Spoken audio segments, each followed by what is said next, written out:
I split 100 Minecraft players into 4 different teams to see how they could work together to build the best civilizations possible while surviving against deadly natural disasters.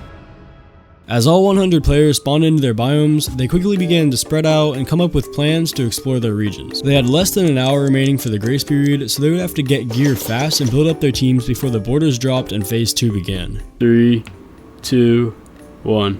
Players from every team ran from their spawn and looked for useful resources, some players coming across trees, which they quickly started chopping down. We need a plan. Over in the frozen section of the map, the snow team was met with a dangerous but surprisingly resourceful region. Snow and ice covered most of the surface, but trees and small plant growth could be seen growing in some areas of the land. Immediately after the event began, players from the snow team moved quickly, chopping down trees and moving underground to mine for better tools and armor. While they were exploring the surface of their land, some players came across a tower standing in the middle of their region. The players immediately tried to enter the tower, but were met with some opposition. Oh, no, but yeah, I'm out of here. Along with a loot chest, this tower contained a group of pillagers which chased the players away once they tried to enter the tower. No, This one. In the safer area of the map, players from the plains biome were also making some good progress. After exiting their spawn and mining for some basic tools, they discovered a village sitting in the center of the plains. Without hesitating, the players entered the village and began looting the house for resources, finding things like food, tools, and armor. This village had more to offer the plains team though, and a few players came across a singular villager walking around the village. A villager!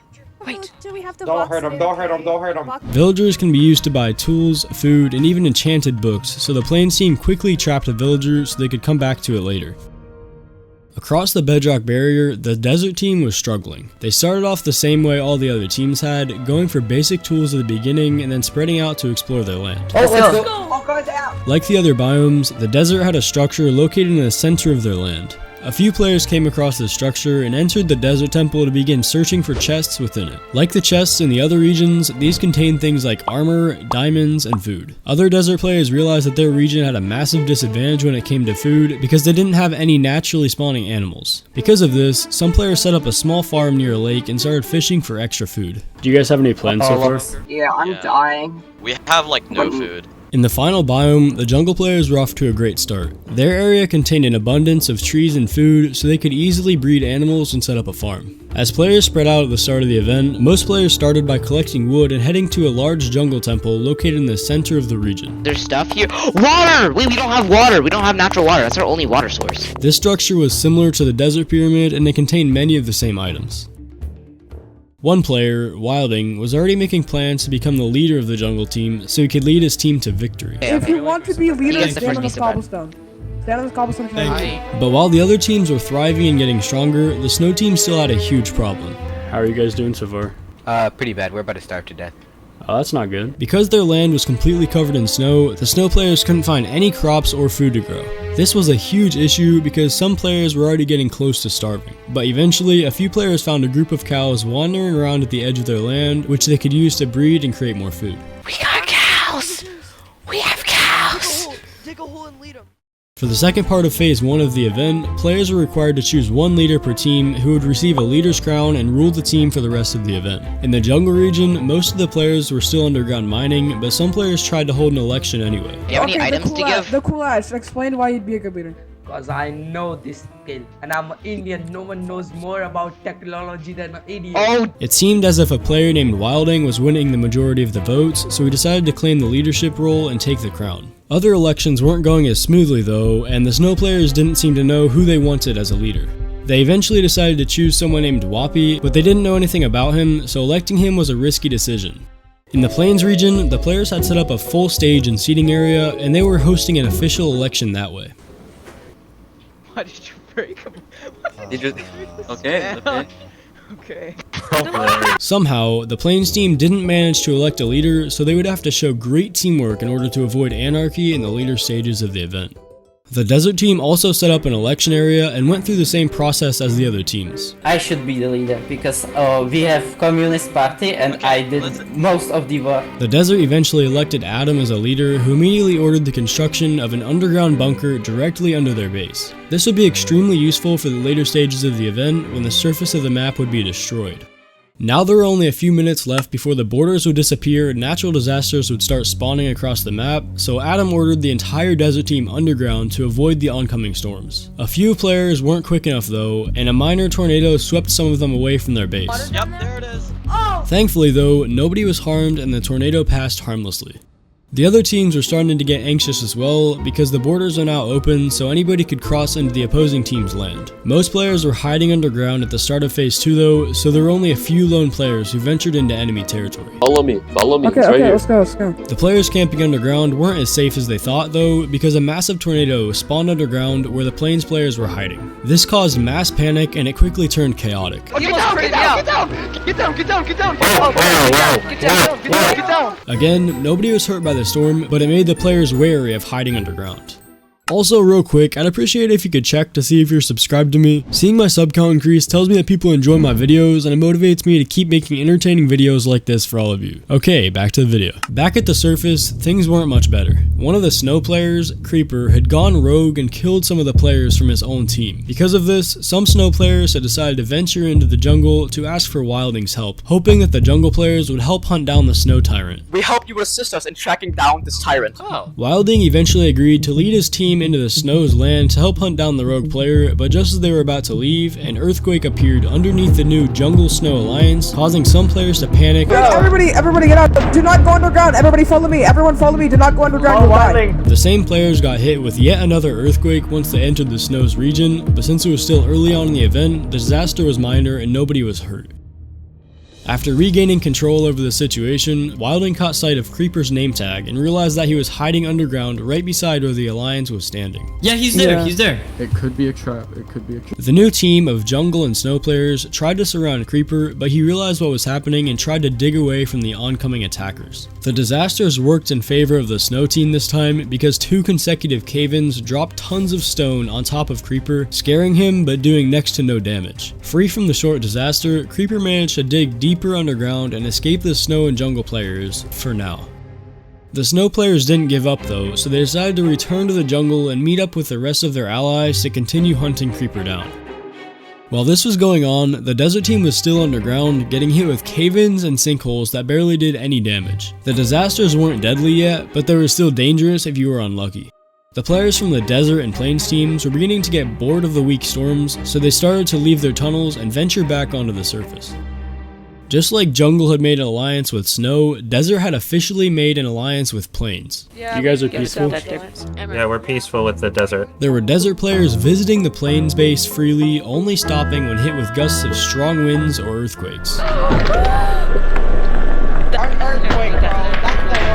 The disasters on the surface were starting to get worse, with more severe tornadoes spawning and dealing massive amounts of damage to players and throwing them around in the wind. Oblivious to the severe storms going on around the map, Wilding had arranged an unofficial meeting with every player from the jungle and snow teams. They wanted to unite the 2 teams officially so they could merge into one team and win the event. If we combined our teams, we can create the best team on the entire server. Immediately after the meeting concluded, the players were hit with the most powerful sinkhole yet, dropping the group of players underground but somehow killing nobody. The storms were getting worse and worse now, and gusts of wind were sweeping through the map, throwing players around and dealing massive amounts of damage to any players without a water bucket. A few snow players are mining in a cave in their own land, but a stronger cave-in appeared over one player's head and caused the first death by disaster on the server. The larger group of snow and jungle players were unaware of this death, but they had just noticed another death in chat. Who died? Sammy. Oh, someone died? A snow player had been killed by Desert, giving the jungle and snow players a reason to finally launch an attack. The 2 desert players who killed the snow member caught sight of the approaching army and instantly fled. You killed him! Get back here, boy. The chase went on for over 5 minutes, but it was abruptly ended when the sky turned black and meteors started falling from the sky. All thoughts of fighting instantly disappeared and everybody rushed to get underground to avoid being crushed and killed by a falling meteor. The meteors were the strongest disasters so far, killing any players they came in contact with and leaving huge holes in the ground. The meteor shower was short-lived though, and players quickly returned to the surface to assess the damage once it ended. Everyone was starting to realize that they needed to be more cautious, but even with the threat of the natural disasters, there was still tension between the 2 alliances. The Desert and Plains Alliance wanted to defeat everyone else to win the event, but the Snow and Jungle Alliance wanted to take over the server to avenge their fallen teammate. But regardless of the players' goals, the server was still at a standstill. Tornadoes were tearing apart the surface of the map, so players were forced to stay underground, isolated from both their teammates and their enemies. Eventually though, the storm slowed down and the players were able to return to the surface. Most of the remaining jungle players met up so they could talk about their plan for the rest of the event. But one snow player ended up stumbling upon this group of players, and the snow player approached because he thought they were allies. But one jungle player, never mindless, decided to turn away from the alliance and attack the lone player. Bro, mindless, stop. Mindless, stop.